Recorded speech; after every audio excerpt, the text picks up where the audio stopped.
Проблема смога в Бишкеке решится, если все запланированное будет реализовано. Так резюмировал прошедшее на этой неделе рабочее совещание по вопросу улучшения экологической ситуации в предстоящем отопительном сезоне глава Кабмина Акылбек Джапаров. По информации министра природных ресурсов, экологии и технического надзора, в настоящий момент ведутся расчеты по переводу на природный газ вместо угля Бишкекской ТЭЦ.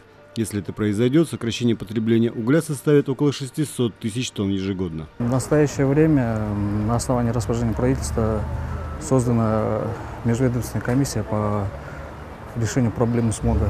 Это получается в городе Бишкеке, Чуйской области, соответственно.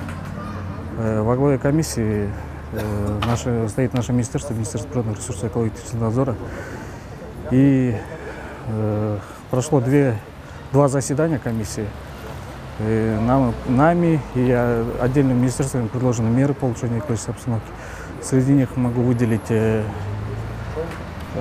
пробный вариант, как сейчас предлагает правительство, переход Бишкекского городского ТЭЦ на газ, то есть на газовое топливо. Как заявил днем позже на заседании Джургу Кенеша министр энергетики Талабек Ибраев, работы по переводу теплоэлектроцентрали на голубое топливо может выполнить российская компания «Газпром», переговоры с которой по этому поводу уже ведутся. Реализация проекта обойдется в 4,8 миллиардов сомов, это 55 миллионов долларов, сообщил Ибраев. В самом ТЭЦ возможное переоборудование на другой вид топлива назвали несложным процессом, который не потребует каких-то финансовых затрат. У нас уголь подается в пылевидном состоянии. Не просто как в печку загрузил, положил. Да? У нас она идет перемалывание мельное состояние, доводится уголь до состояния пыли, и уже под дутьем она подается в топку котла. В топке котла ядро самого пламени до 1500 градусов она держит. И вот получается на данный момент, грубо говоря, при переходе на газ у нас технически сделано так, что стоят у нас горелки, так называемые. Да? Горелки это угольные, газовые, еще форсунки мазутные у нас есть. И просто вместо угля мы подаем необходимый определенный объем газа, и у нас будет котел работать. Напомним, уже несколько раз в зимнее время года в мировом антирейтинге по качеству воздуха Бишкек занимает первые места. Уровень загрязненности воздуха называется опасным для жизни. Выходить на улицу рекомендуется в маске и воздерживаться вне помещений заниматься спортом. Его измеряют несколько датчиков, установленных на территории города.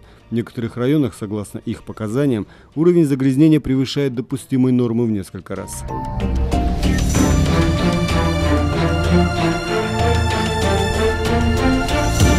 По подсчетам экспертов, ежегодно в атмосферу Бишкека выбрасывается около 240 тысяч тонн вредных веществ.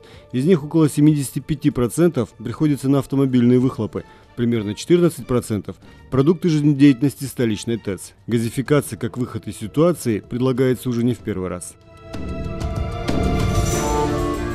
Как говорят экологи, проблема существует последние 15-20 лет. Хаотично возведенные новостройки, опоясывающие Бишкек, а их уже более 50, одна из главных причин. Большинство отапливается резиной и другими отходами. Регулярно проводятся рейды по жилым и общественным объектам.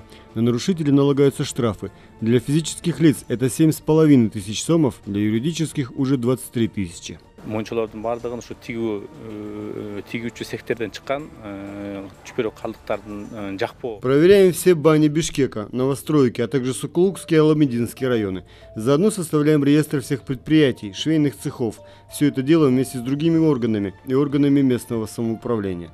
Очень много таких объектов располагается в частных домах, отчего их трудно контролировать. По поводу бань могу сказать, что только в Сокулукском районе, например, на один квартал приходится около 200 бань. С начала года в общем выявили около 70 нарушений. По всем были составлены административные протоколы. Как сообщили в Минприроды, в рамках работы межведомственной комиссии рассматриваются также вопросы улучшения качества используемого населением угля и автомобильного топлива. Прорабатывается вопрос строительства фабрики по обогащению угля на опыте Монголии. Сами знаете, наверное, слышали, что в Улан-Баторе тоже такая же проблема, как и у нас в Бишкеке. Хотим перенять опыт Монголии в решении проблемы смога. То есть брикетирование угля, обогащение угля это называется. При брикетировании угля улучшается теплоотдача угля и уменьшается выброс в атмосферу. То есть уменьшается зольность, влажность угля. За счет этого уменьшается выброс примерно на 40-50%. Автомобильное топливо, получается, бензин у нас класса К3, который заводится в республику. Хотелось бы, чтобы завозилось в республику класс К4, К5. То есть это выше классом, соответственно, выбросы меньше. Как сообщили в мэрии, 22 столичные котельные в этом году будут переведены на газовое отопление.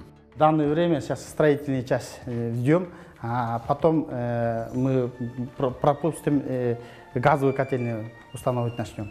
Одна из средних общеобразовательных школ Бишкека, где до настоящего момента продолжали отапливаться углем. Причем возраст котельной такой же, как и у самого учебного заведения, свыше 60 лет. Экологические проблемы, о которых мы всем обществом сегодня говорим. И, конечно же, были и проблемы по поддержанию температурного режима в зимнее время. Потому что, когда автономное отопление не через ТЭЦ, здесь бывают самые разные моменты, когда не соблюдается температурный режим. Всего на балансе коммунального предприятия Бишкектеплоэнерго около 75 котельных. Кроме общеобразовательных учреждений детских садов, это объекты здравоохранения и прочие бюджетные организации, а также более 600 жилых домов с общим количеством абонентов более 36 тысяч человек. Переводим 22 угольных котельных. В прошлом году инициативой мэра мы закупили газовых котлов 32. Из них два котлов мы установили Акбасово и Агургу.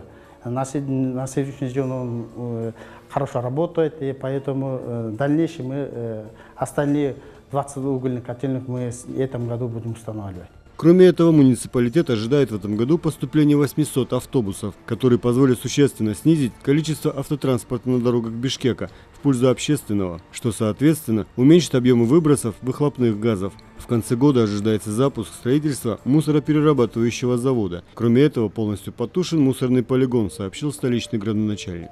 Другие эффективные пути решения проблем с экологической ситуацией в Бишкеке должна представить межведомственная рабочая группа по завершению изучения вопроса, предположительно в течение ближайшего месяца. Болт Исаев, Умар Малашев, Алату 24, итоги недели.